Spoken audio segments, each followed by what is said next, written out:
এক সকালে ছোট রাহিম ঘুম থেকে উঠে দেখে আকাশটা আজ একটু আলাদা। নীল আকাশে সাদা মেঘগুলো যেন হাসতেছে।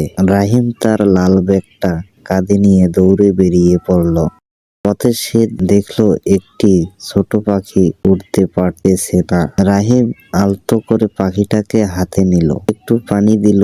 কিছুক্ষণ পর পাখিটা ডানা ঝাঁপিয়ে আবার উড়ে গেল। রাহিম খুশিতে হাততালি দিল। তখন তার মনে হলো ছোট কাজও বড় আনন্দ দিতে পারে। স্কুলে গিয়ে সে বন্ধুদের সাথে এই গল্পটা শেয়ার করলো। সবাই বলল, রাহিম তুমি খুব ভালো।